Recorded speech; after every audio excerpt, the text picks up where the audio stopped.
Welcome to the third tutorial of our hypothesis series. In our previous lesson, we learned about the null and alternative hypothesis. Today, we will make the next important step by learning how to write hypotheses correctly and how to determine whether a hypothesis test is left-tailed, right-tailed, or two-tailed. These concepts are essential before solving any hypothesis testing questions. So before carrying out any statistical test, we must begin with a research question. From the question, we write the null hypothesis and the alternative hypothesis. Only then can we choose the appropriate statistical test and make a scientific decision based on the evidence. Now, every hypothesis test starts with a research question.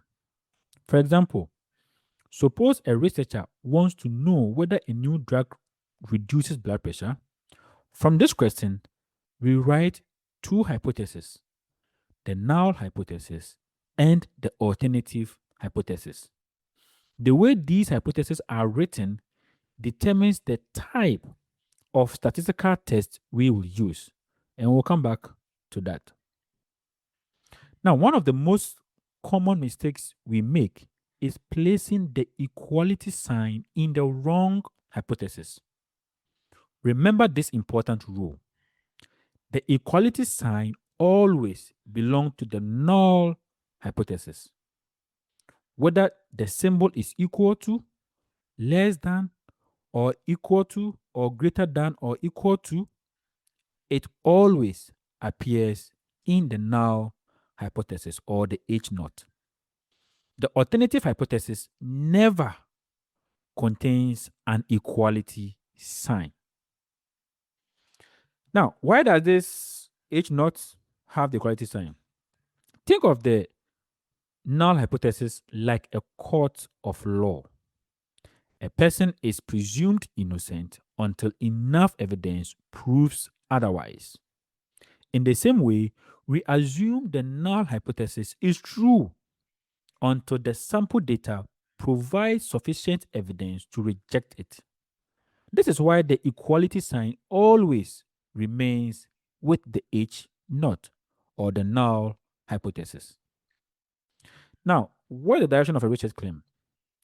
Now, the wording of the research question tells us the direction of the claim. Words such as lower, decrease, or less than indicate a left-tailed test. Words such as increase, greater than, or higher indicate a right-tailed test. Learning to identify these keywords makes choosing the correct test much easier. So now let's deal with the two-tailed test. Sometimes researchers are interested in any difference rather than a specific direction. So if the question asks whether something is different, changes, or has any effect, we use a two-tailed test. In this case, the rejection regions are located in both tails of the distribution. Now, a right-tailed test is used when the research claim suggests an increase or a value greater than the reference value.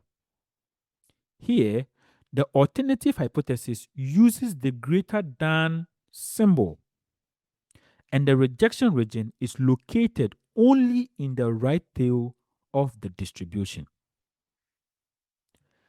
A left tail test is used when the researcher expects a decrease or a value less than the reference value. The alternative hypothesis uses the less than symbol, and the rejection region is located only in the left tail of the distribution.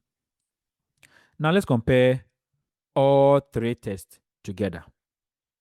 A left tail test has its rejection region on the left side of the curve.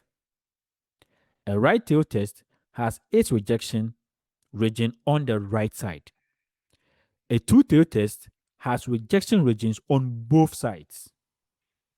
Understanding these differences is one of the keys to mastering hypothesis testing. They tend to call critical regions. Now, the critical region, also called the rejection region, is the area where we reject the null hypothesis if our test statistics fails or falls inside it. All right. Now, values in the middle of the distribution fall within the acceptance region, where there is insufficient evidence to reject the null hypothesis or the H naught.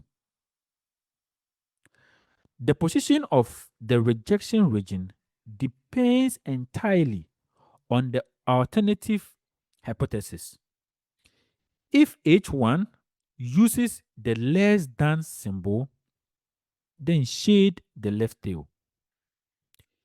If H1 uses the greater than symbol, shade the right tail. If H1 uses the not equal to symbol, then shade both tails equally. As simple as that. Now let's go through some few examples for better understanding. Suppose researchers want to determine whether a new antihypertensive medication lowers blood pressure. Because the claim is that blood pressure decreases, the alternative hypothesis uses the less than symbol. Therefore, this is a left-tailed test. Now consider another example. Researchers want to know whether a vaccine changes antibody levels. They are interested in any change, whether an increase or a decrease. Since no direction is specified, the alternative hypothesis uses the not equal to symbol, making this a two-tailed test. Good. Now, here's a simple way to remember the different tests.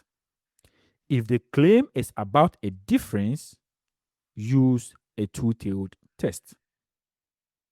If the claim is greater than, use a right-tailed test. And if the claim is less than, use a left-tailed test.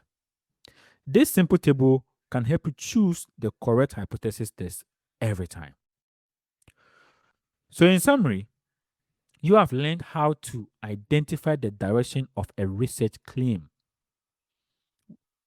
write the null and alternative hypothesis correctly, and then choose between left-tailed, right-tailed, and two-tailed tests, and understand the rejection regions. These are essential skills that form the foundation of hypothesis testing and will make solving statistical problems much easier. Now, in our next lesson, we will discuss level of significance, alpha. So we'll learn what alpha means, what or why 0.05 is commonly used, and how it helps us make statistical decisions. Now, if you found this tutorial very helpful, like, share, and subscribe to Medent Tutorials. And thank you for learning with me. And I will see you in the next tutorial. Peace out.